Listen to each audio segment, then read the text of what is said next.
From the studios of KENW on the campus of Eastern New Mexico University, it's You Should Know, featuring the people and events of Eastern New Mexico and West Texas.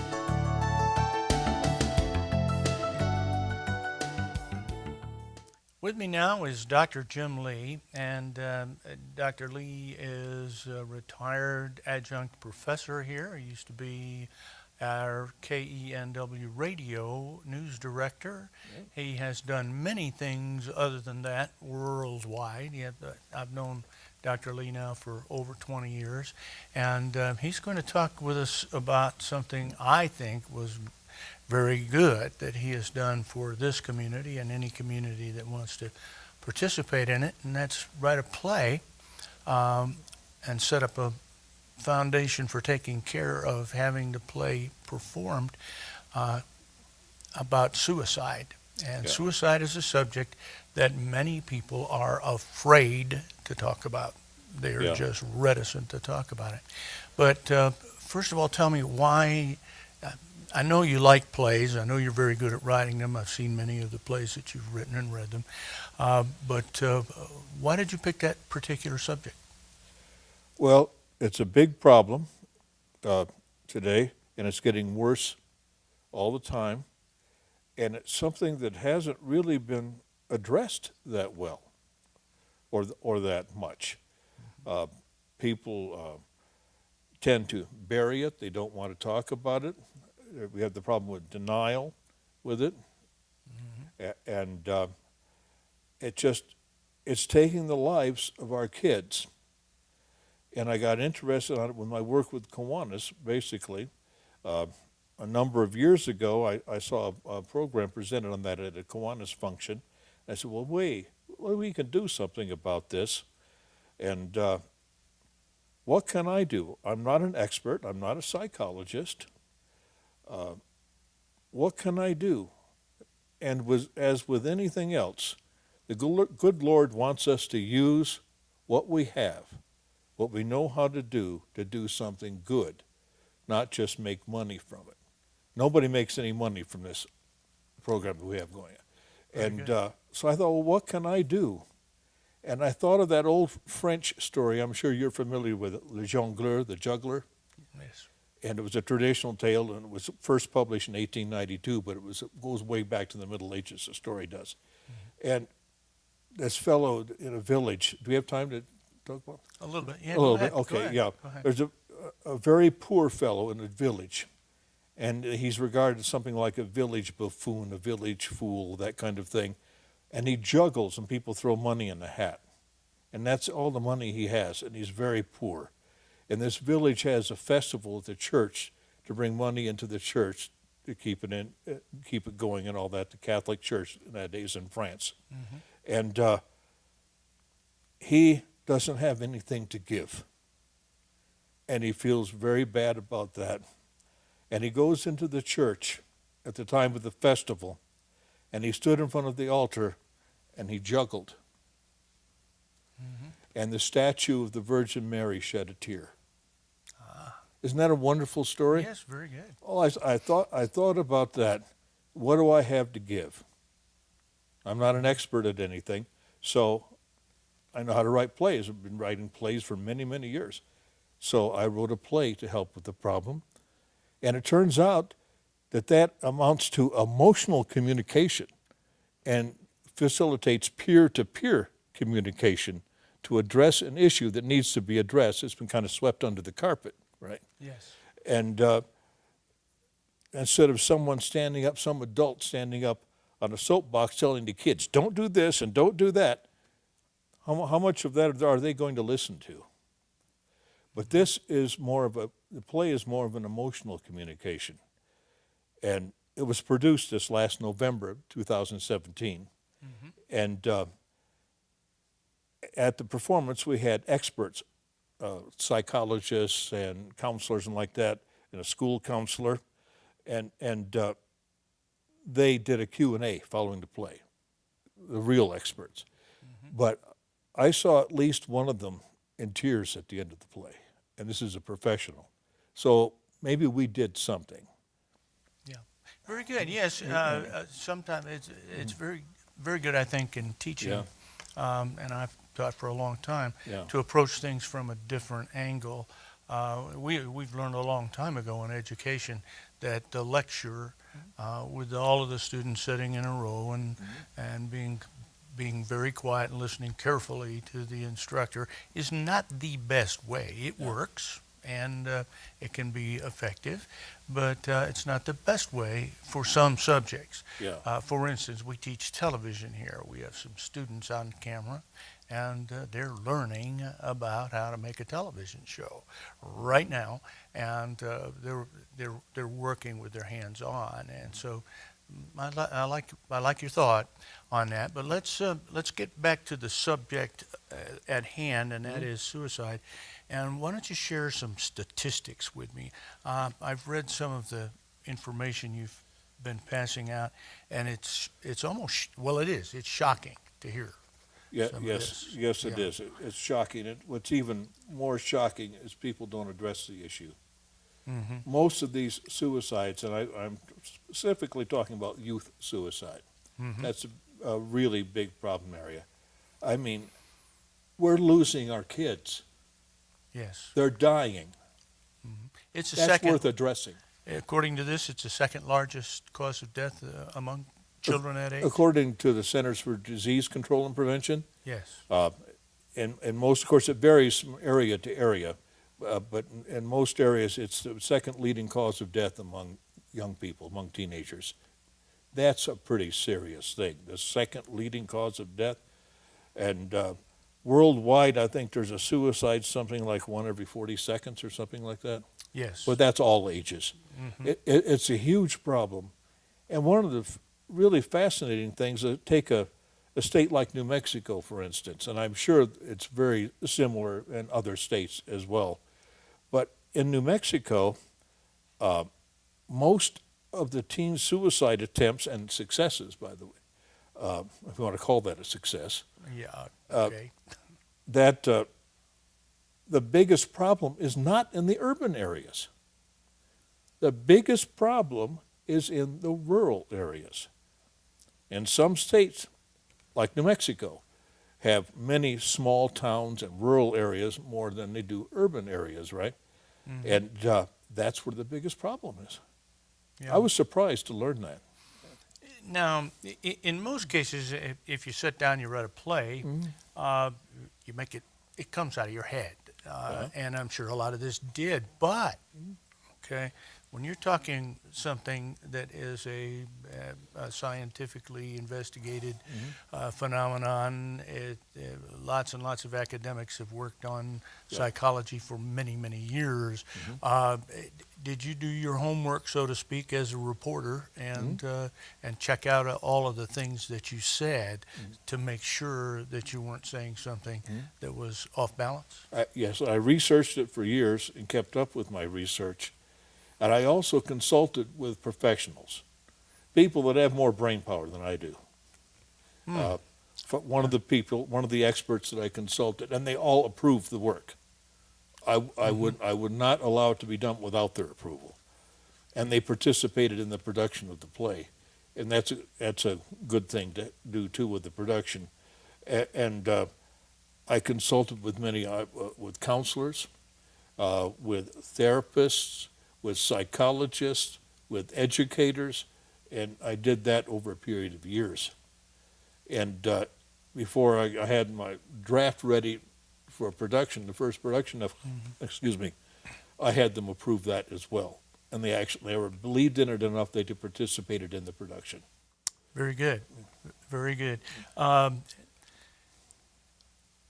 You have divided the play into two sets of characters that there's really some communication going on, but it is, as you say, on the emotional level. And I think it's great. You've got the kids, and then you've got the parents, and of course the kids were the victim of suicide. And I'm gonna call it a victim.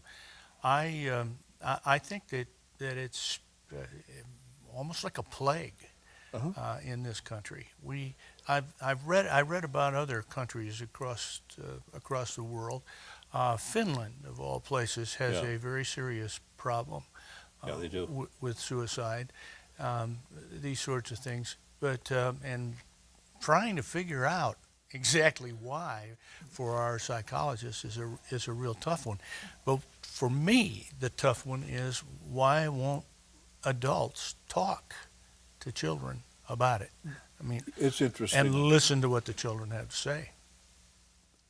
Parents are so busy these days, both parents working, not like it was when we were growing up,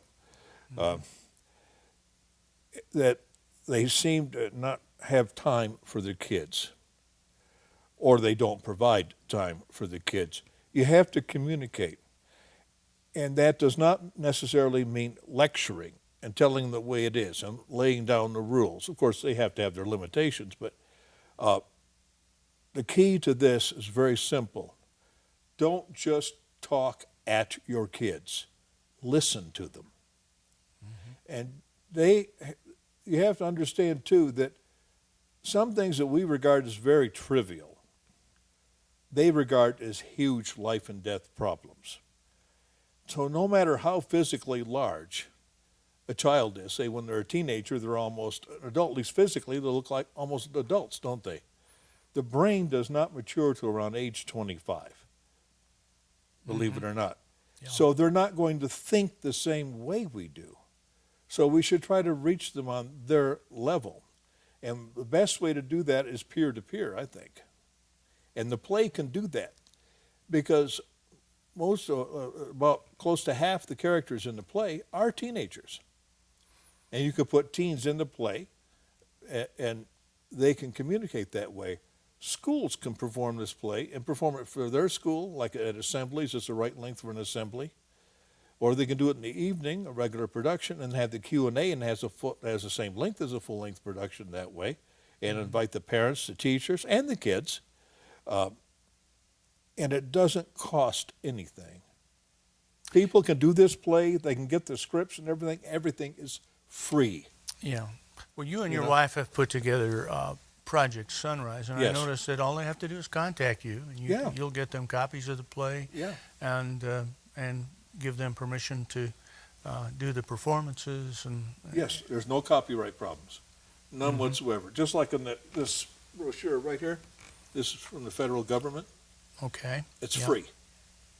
Yeah. And you can copy it, photocopy it, send it around. There's no copyright restrictions. A government publication, you don't have copyrights on them. Very good. Yeah. Very good. Okay. Well, let's hope that. I got a chance to show this after all, didn't I? Very good. If someone's interested in that, by the way, they can get copies of it from the federal government. There's a It's called website for it. It's on here somewhere. www.samhsa.gov. Okay, we'll free. put that on the screen when we're at it. Okay, good. And so that people. And they'll be able to contact me too, right? Very good. Or, yes, or, so the, they can. or the organization. Yeah, right. Okay. Now, when you first brought this up in Kiwanis, what did the guys think? The folks think. Excuse me. Yeah. Yeah. Well, Kiwanis used to be an all men's, Yeah. but since the 80s, we've had ladies in it, fortunately. Well, since I hit my 80s, I don't remember much. All right. Go ahead. What did you say? Well, See, I'm old too. what did they?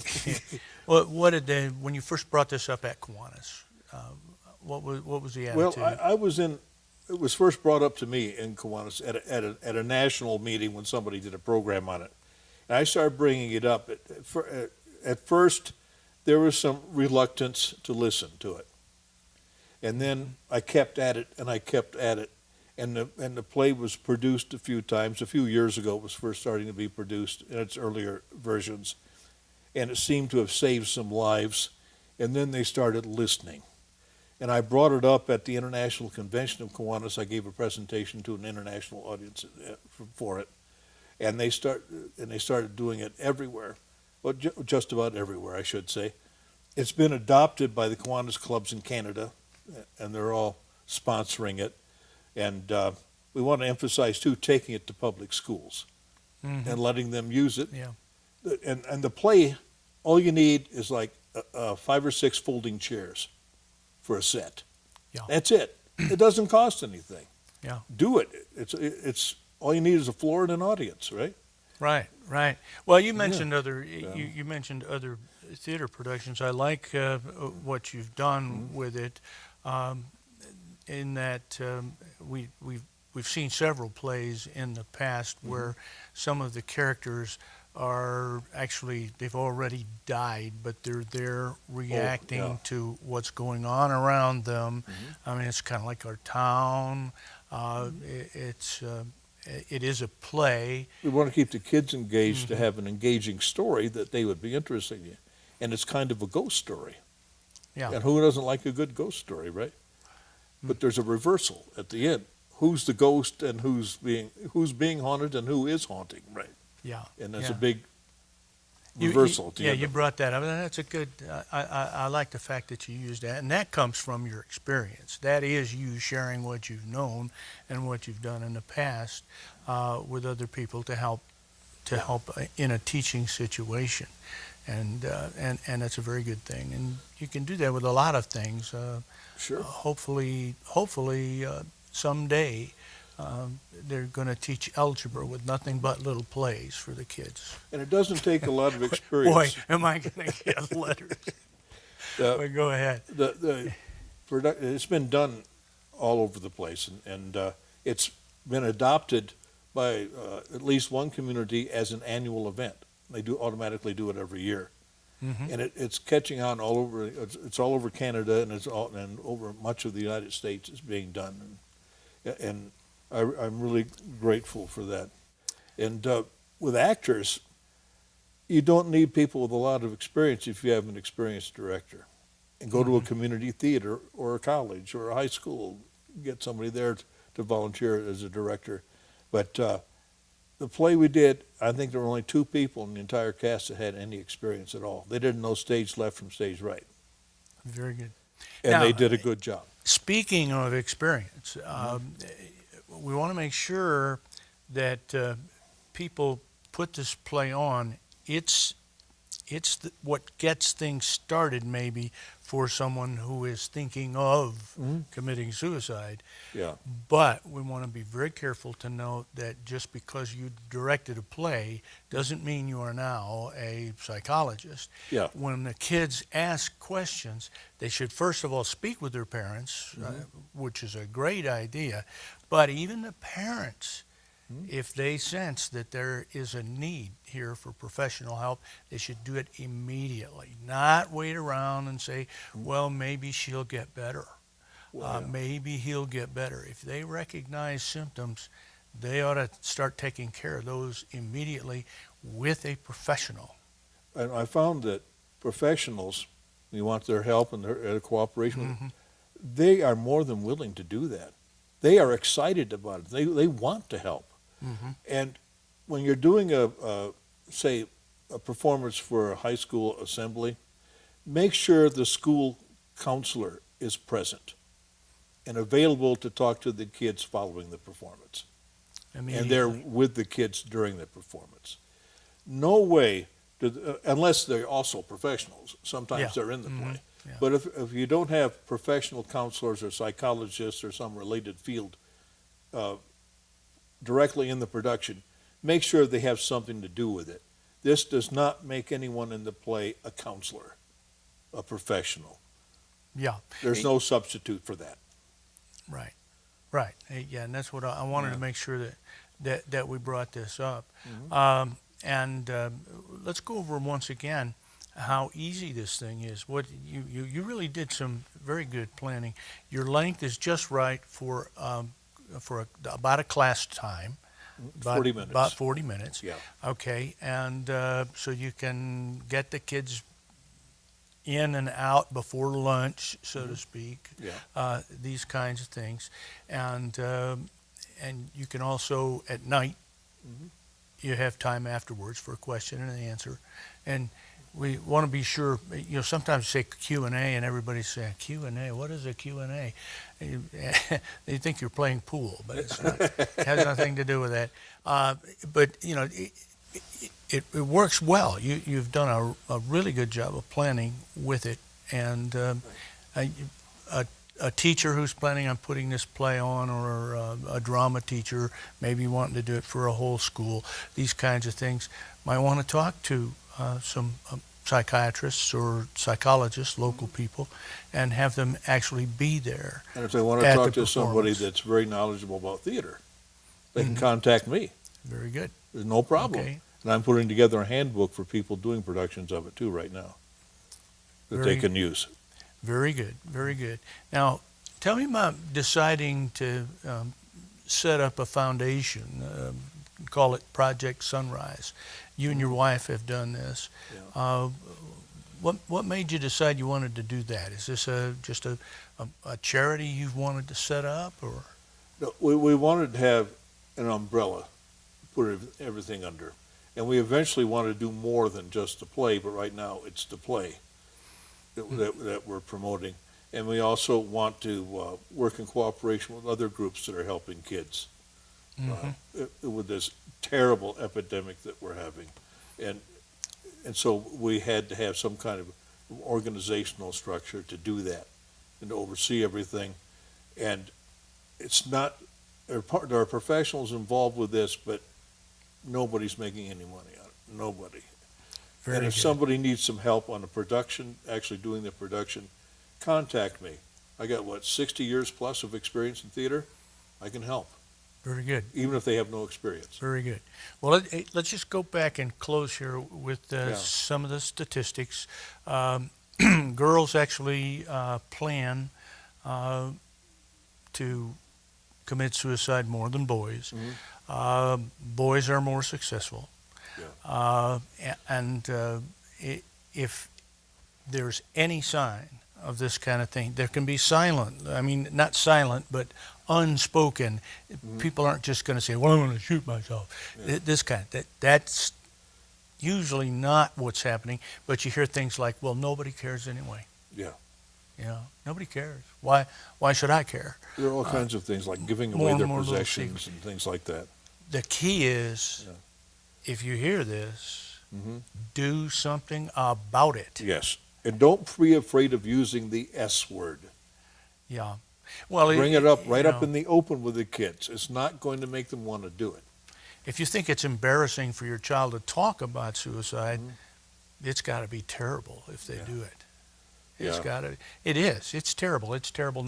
It's terrible on the neighbors. It's terrible on the teachers. It's terrible on the people in their classes, and it's certainly very, very bad for the parents. It's not enough to tell your kids you care. You have to show them you care. Very good. And you have to listen. And girls make more attempts than boys. Boys are successful with their attempts more often. As far as we're talking about planning. Well, that's sort of like stages of this, and planning is just one of them. Yeah, and over 50% of the kids that have been talked to had a plan at one time or another. Yeah. They may not be sad anymore, but Okay, well, that's a good thing that you're doing. Thank you. And it takes a lot of courage to get out there and pick up something that a lot of people don't want anything to do with the word, the S word, so to speak. And they're even superstitious about it. There are people who are superstitious about saying anything. Don't be afraid to be open. Yeah, so-and-so committed suicide. Well, thank you very much again, Jim, for being here and for doing this for these kids out there. And thank you for watching. We'll see you next week.